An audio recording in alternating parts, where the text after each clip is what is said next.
자, 오늘 말씀은 역대하 18장 1절서부터 11절까지 말씀입니다. 역대하 18장 1절서부터 11절까지 교독합니다. 여호사밧이 부귀와 영화를 크게 떨쳤고 아합 가문과 혼인함으로 인척 관계를 맺었더라.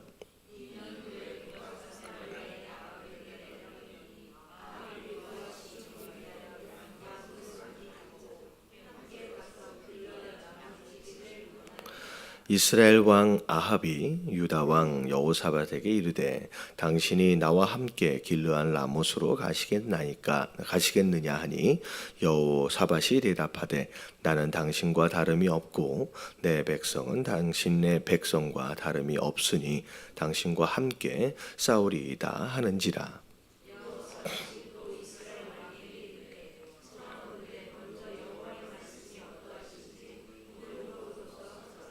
이스라엘 왕이 이에 선지자 400명을 모으고 그들에게 이르되 우리가 길르앗 라못에 가서 싸우랴 말랴 하니 그들이 이르되 올라가소서 하나님이 그 성읍을 왕의 손에 붙이시리이다 하더라.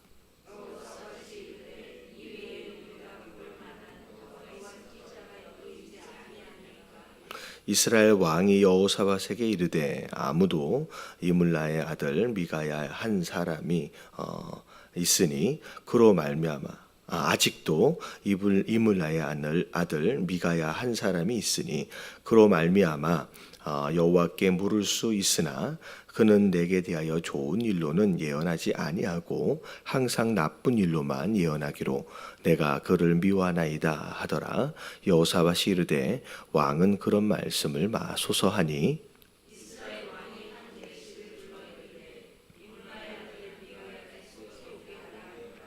이스라엘 왕과 유대 왕 여호사밧이 왕복을 입고 사마리아 성문 어기 광장에서 각기 보좌에 앉았고 여러 선지자들이 그 앞에서 예언을 하는데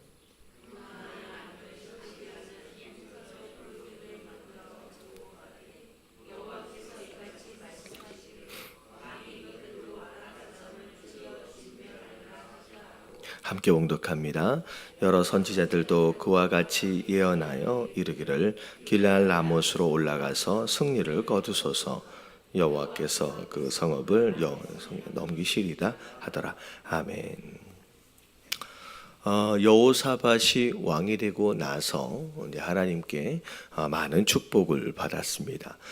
축복을 받았던 이유는 어제 계속 말씀드렸다시피 하나님만 전심으로 섬기고 또 예배함에 또 전심으로 나아가고 특별히 여호사밧이 잘했던 것이 백성들에 대하여 백성들을 교육하고 또 말씀을 가르치는 부분에 있어서 나름대로 굉장히 애를 썼습니다.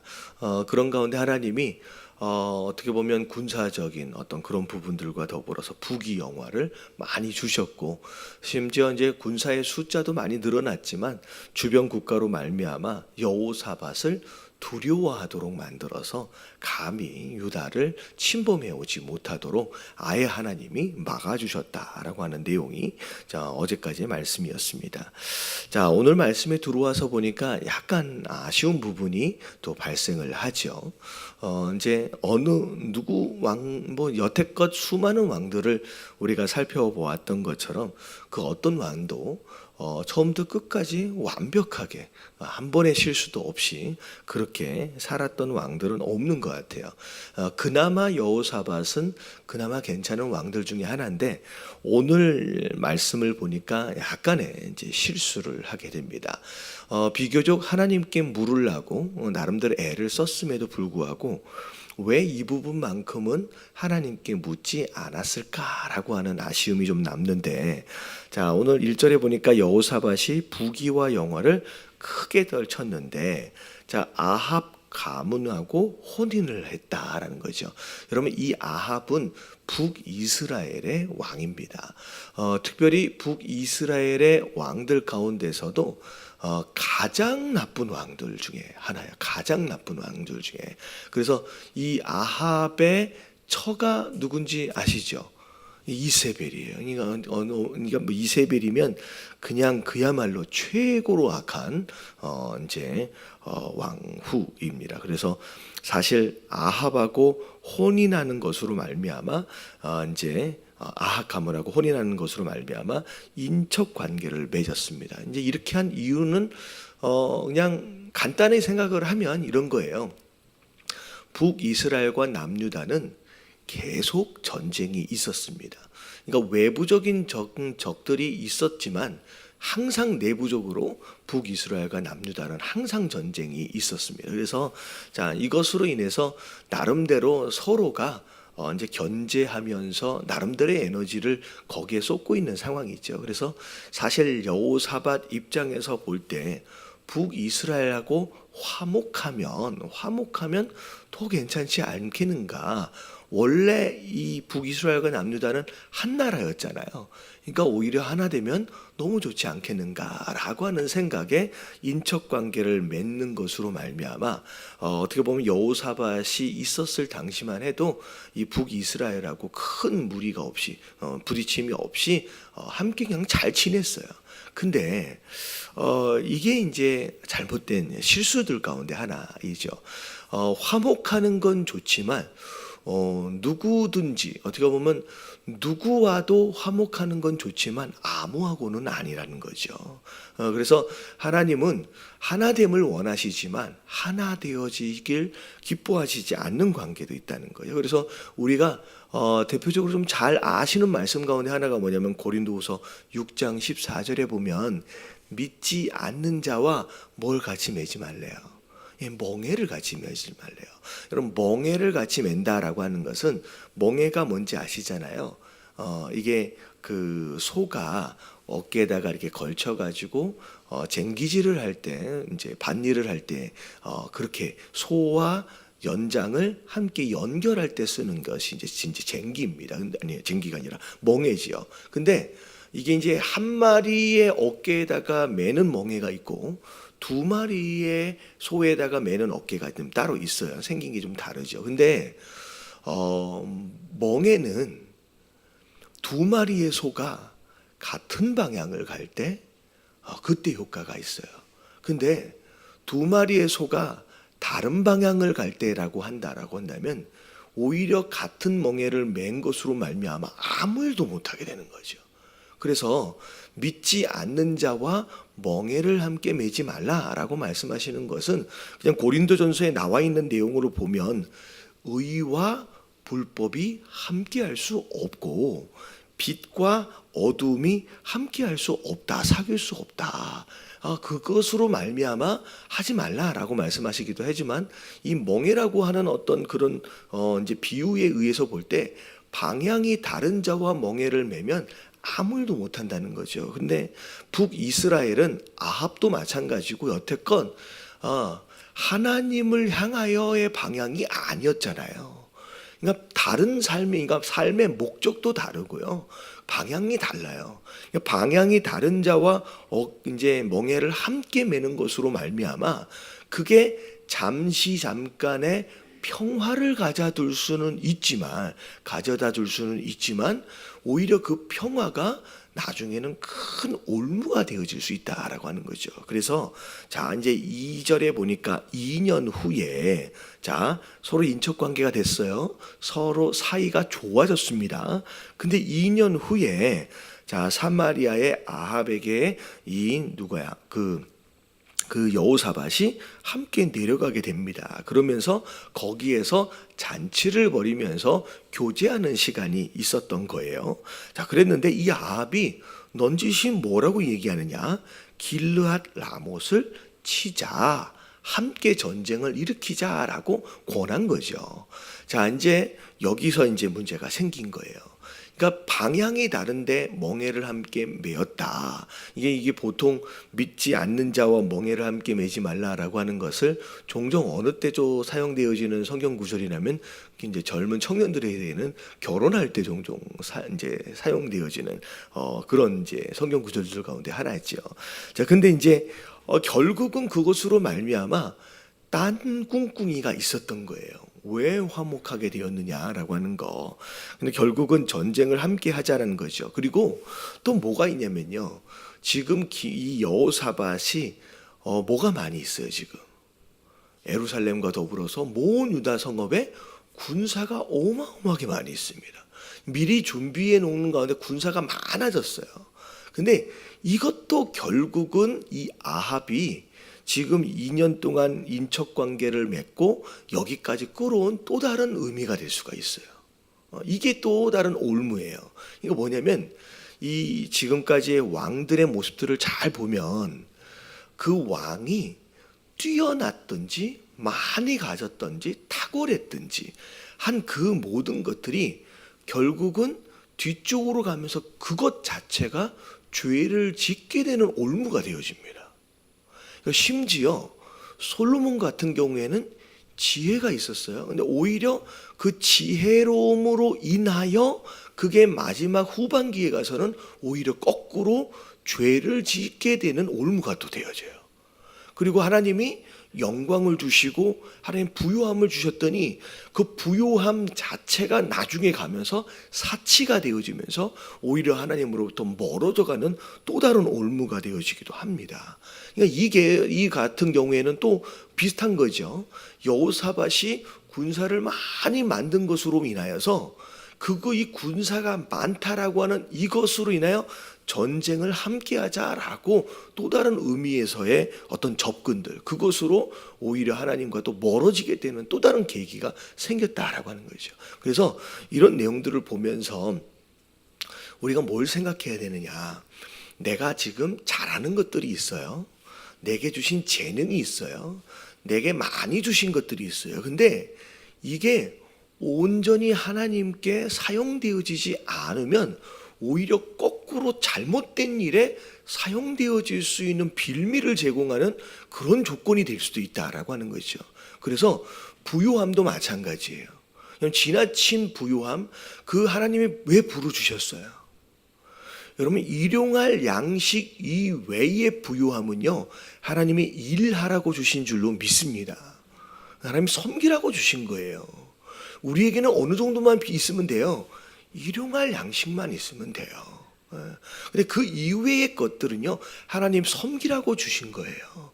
그리고 지혜도 마찬가지고요. 여러분, 이게 내 배를 채우기 위해서 지혜로 사용하다 보면요, 여러분, 이 지혜가 결국 죄짓게만, 내가 가지고 있는 지혜를 하나님께 드려야 되고요. 군사도 마찬가지고 무엇도 마찬가지고 다 하나님을 위해서 바르게 사용되어지지 않으면 결국은 잘못된 일에 어찌되었든 사용되어지게 돼 있어요. 그러니까 아합이 놀고 있는 군사 밥만 축내고 있으면 뭐하냐, 쓰자라는 거예요.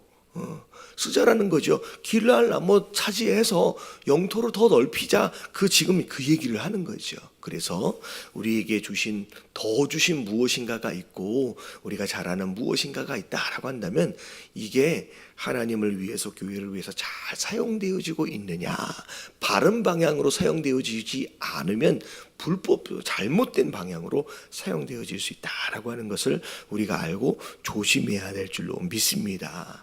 자, 그랬더니 이제 3절에 보니까, 자, 이제 아합이 제안에 올 때 내심 여호사밧이 이거 아닌데 라는 마음이 들긴 들었어요. 근데 아합의 마음을 이렇게 힘들지 않게 하려고, 그래도 지금 나름대로 평화를 유지하고 있잖아요. 힘들지 않게 하려고, 자, 3절에 뭐라고 얘기하냐면, 당신과 내가 다름이 없고 우리 백성도 당신 내 백성하고 다름이 없다라고 이제 이야기를 한 거예요. 이거는 이제 어떻게 보면 서로 관계를 그래도 좋게 하려고 나름대로 이제 좋은 말을 한 겁니다. 자, 그런데 4절에 가서 보니까 여호사밧이 마음에 내키지를 않는 거예요. 이게 진짜 하나님의 뜻일까? 라고 하는 마음 가운데, 자, 이걸 하나님 앞에 우리가 물어봤으면 좋겠습니다. 근데 사실은 아합은 하나님하고는 전혀 상관이 없는 왕이에요. 정말로 상관이 없는 왕인데, 자, 그런데 이 아합이 그래, 하나님한테 물어봅시다 라고 하면서 어떻게 했냐면 400명의 선지자를 데리고 온 거예요. 근데 이 400명의 선지자를 누가 데리고 왔어요? 지금 이 아합이 데리고 왔잖아요. 어떻게 보면 하나님하고 전혀 상관이 없이 살고 있는 이 아합이 자기 편 들어줄 사람들만 골라가지고 400명을 데리고 온 거예요. 그러니까 이게 뽑아지는 상황들 자체도 약간은 문제가 있었던 것 같습니다. 근데 딱 오더니 하는 얘기가 뭐냐면 오늘 말씀에 보니까 뭐라 그래요? 이 하나님이 붙이셨다는 거예요. 하나님이 이기도록 하실 거라는 거예요. 걱정하지 말라는 거예요. 하나같이 이 400명이 하나같이. 자, 그랬는데 이 여호사밧이 마음이 안 내키는 거예요. 물론 이제 아합이 데리고 온 선지자의 어떤 그런 형태들을 볼 때 이거는 한쪽으로 이제 치우쳐 있는 것 같은 마음도 들고, 그래서 이 사람들이 이 선지자들의 전부입니까? 라고 물어보니까 자, 누가 있어요? 이물라의 아들 미가야 한 사람이 있다라고 얘기하는. 근데 왜 미가야를 안 불러왔습니까? 뭐 이렇게 된 거죠. 그랬더니 하는 얘기가 뭐냐면 그 사람은 나한테 항상 좋은 얘기를 해준 적이 없대요. 그리고 항상 무슨 얘기를 해줬대요? 항상 나쁜 일만 예언했다는 거죠. 자, 이게 이 사람에 대한 문제는, 그러니까 이 선지자의 문제냐 아니면 지금 항상 나쁜 짓을 하고 있는 이 아합의 문제냐, 이걸 잘 알아야 되는 거예요. 이 아합이 계속 나쁜 짓만 하고 있으니까 이 선지자는 계속 뭔만 얘기해 줄 수밖에 없어요. 나쁜 이야기만 해줄 수밖에 없는 거죠. 그러니까 자기가 지금 나쁜 짓을 하고 있는 것은 생각하지 않고 선지자가 나한테 나쁜 이야기를 해주고 있다라고 하는 것만을 이야기하는 거죠. 그래서 자기가 뭐하고 있대요? 이 선지자를 미워하고 있대요. 이게 되게 참 어리석은 얘기. 그러면 이 미가야라고 하는 사람이, 그러면 이게 어떻게 보면 하나님의 말씀을 전해주는 것으로 말미암아 바른 길을 갈 수 있도록 지도해주는 사람이에요. 근데 자기에게 어떻게 보면 바른 말을 해주는 거거든요. 비록 쓰긴 하지만 바른 말을 해주는 것으로 말미암아 내가 미워해서 멀리한다는 거예요. 내가 듣고 싶지 않다라는 거예요. 그러면 이 사람은 계속 뭐 하겠다는 얘기예요. 계속 하고 있던 나쁜 길로 그냥 가겠다라고 하는 이야기입니다. 우리가 이제 잘 알아야 돼요. 이게 뭐냐면 나쁜 이야기, 어떻게 보면 나쁜 이야기가 아니죠. 쓴소리다라고 했을 때 왜 이런 소리? 그러면 내가 지금 바른 길을 가고 있느냐라고 하는 것을 말씀을 근거로 돌아볼 필요가 있다는 거예요. 말씀을 근거로 돌아보지도 않으면서 정말 어떻게 보면 하나님하고 전혀 상관이 없이 그냥 사람을 이롭게, 자기 배를 이롭게 더 편하게 그렇게 살고 있는 그런 삶을 살면서 쓴소리를 하고 있는 이 선지자를 오히려 이 아합은 심지어 선지자를 많이 죽이기도 했고요, 가두기도 했고요, 이게 미워하기도 했습니다. 그런 짓을 저지르는 게 말이 되느냐 하는 거죠. 제가 이런 얘기를 하면서 그 생각이 났어요.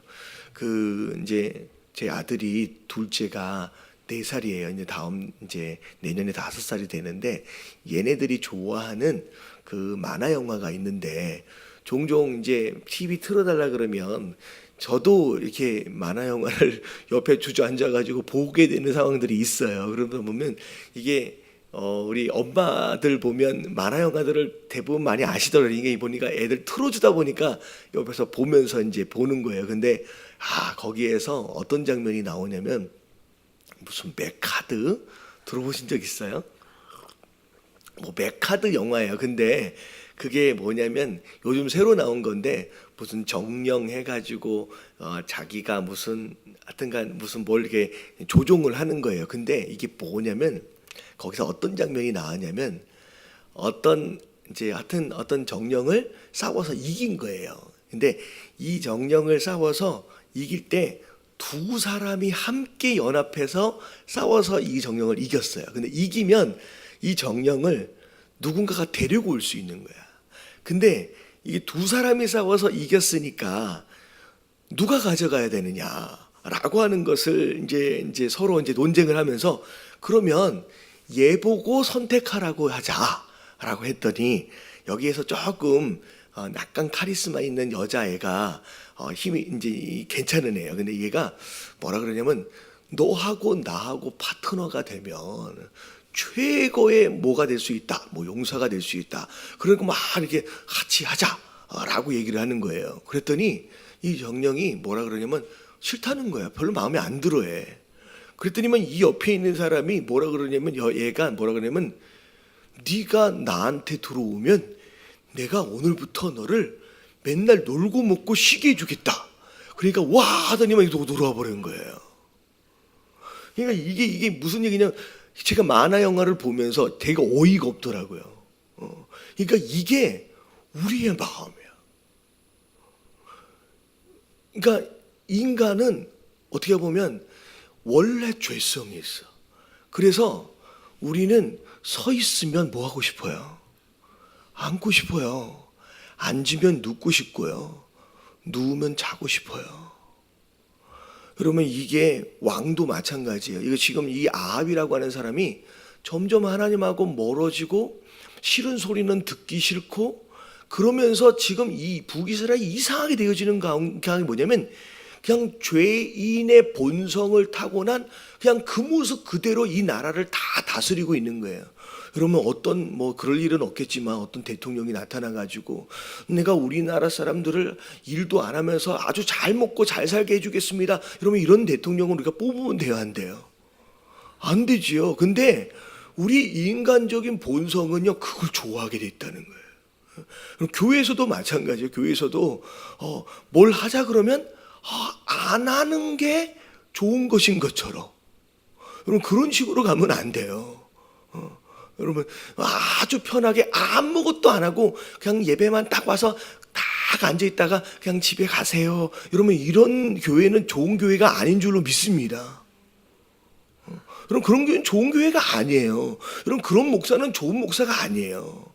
제가 전에 있던 전에 있던 교회는 그 교회의 이제 전에 있던 목사님의 수석 목사님의 교회는 하여튼간 외부에 있는 교회들이 뭐라고 얘기하냐면 여기 우리 그 제임스 목사님하고 우리 이제 아실 거예요. 은혜하는 교회라고 아주 교인들을 그렇게 괴롭혀. 진짜로 괴롭혀. 얼마나 괴롭히냐면 연휴가 되면 무조건 특별 새벽 예배야. 그러니까 아무데도 못 가. 별로 안 좋죠.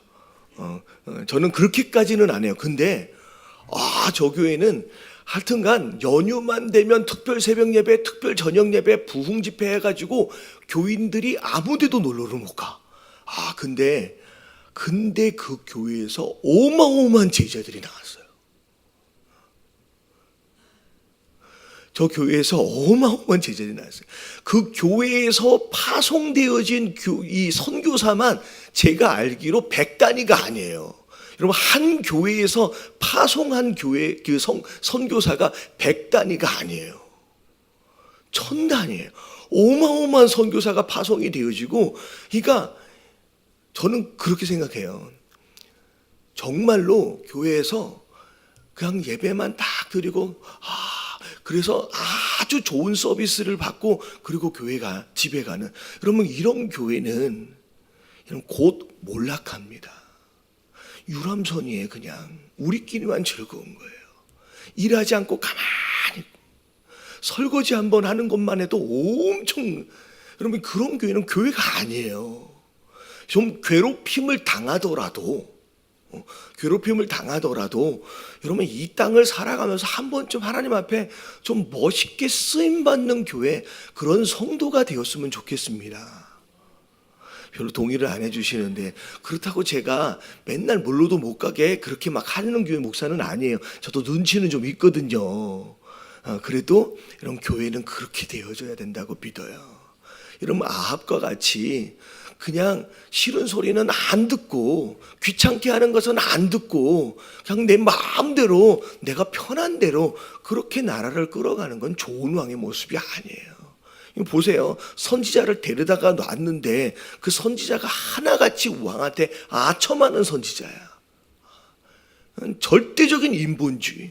하나님은 아무도 없고 당신이 얘기하는 건 다 옳습니다 라고 얘기하고 있는 여러분 이렇게 되어져서는 안 된다라고 하는 거죠. 여러분 우리가 성도로 살아가면서 저는 그래요. 여러분 이 땅에서의 삶이 중요해요? 아니면 저기에서 삶이 중요해요? 저기에서 삶이 훨씬 더 중요하지요. 그러기 때문에 여기의 삶이 중요해요. 여기에서 어떤 목사님 그러셨어요. 쉬고 싶으면 죽어서 쉬라고. 여기에서 내가 어떻게 살았느냐라고 하는 것으로 천국의 삶이 결정이 돼요. 내가 여기서 믿음으로 살았느냐를 따라서 내가 갈 곳이 정해지고요. 그 믿음으로 어떻게 살았느냐로 천국 가서의 삶의 질이 달라지는 거예요. 하나님 분명히 말씀하고 계세요. 여기서 좀 편하게 살면 뭐예요?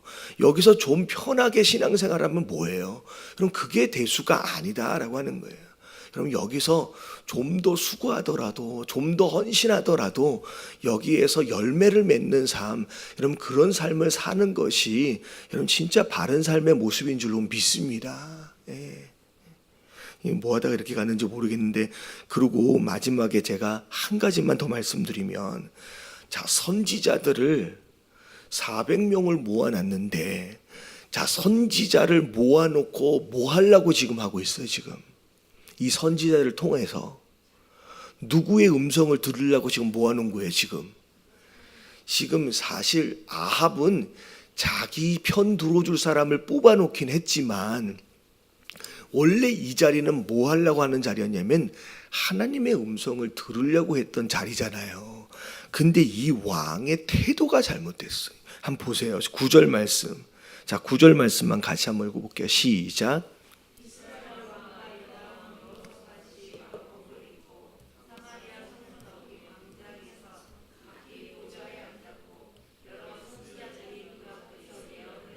자, 선지자들을 앞에다가 모아놓고 자기네들 뭐하고 있어요?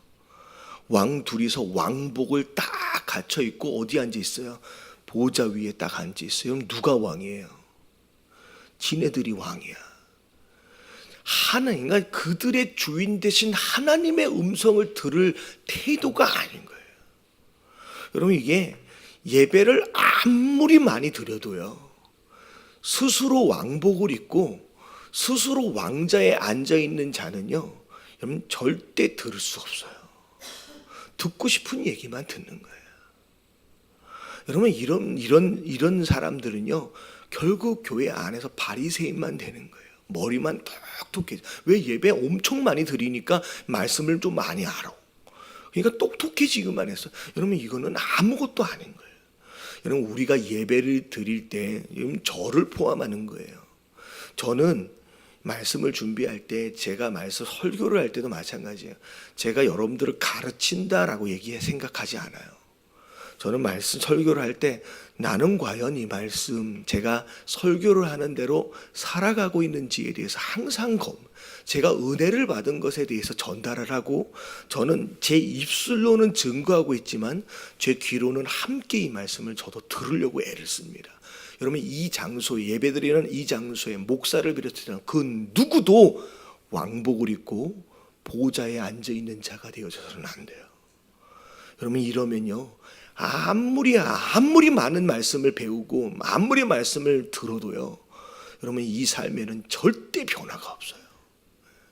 왜 가지고 있는 생각과 가치관과 잘못된 죄성들이 왜 깨어지지 않을까? 아직도 왕복을 못 벗었어요. 내 삶의 주인이 누구예요? 내가 왕으로 있어요. 내가 이 보좌에서 내려오지 않으면요, 한마디로 말해서 이 선지자들을 뭘로 여기는지는 너무 부끄러운 상황인 거예요. 도대체 하나님의 말씀을 전한다고 들으려고 하는 선지자들을 저 발밑에다가 놔두고서 어디 한번 이야기해봐라. 마치 밑에서 보니까 뭐예요? 뿔 같은 걸 가지고 나와가지고 무슨 광대들 모아놓고선 무슨 쇼를 하는 것처럼, 이러면 큰일 나는 거예요. 여러분 이 예배가 내가 보좌에 앉아가지고 강단 위에서 뭐예요? 쇼하는 걸 구경하는 형태의 신앙이 되어지면 큰일 나는 거예요. 여러분 오늘 말씀에서 너무 중요한 개념이에요. 이런 우리가 예배를 드릴 때마다 이런 우리의 왕복을 벗어야 되는 줄로 믿습니다. 우리가 보좌 위에서 내려와야 돼요. 절대 하나님의 말씀을 내 발 아래 두고서는 안 되는 줄로 믿습니다.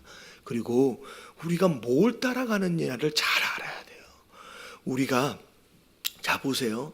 내가 무엇인가의 아이디어가 생각이 있는데 이게 정말로 하나님의 말씀에 부합되는지를 한 번 정도는 생각해야 돼요.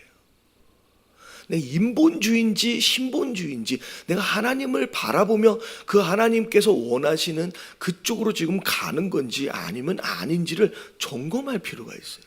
여러분 그렇지 않으면 멈춰야 돼요. 아무리 좋은 생각이라도 멈춰야 돼요. 여러분 이 야합처럼 정말 이상하게 살면 안 돼요. 그래서 오늘 하나님 이 하루도 하나님 내 보좌 밑으로 내려오기 원합니다.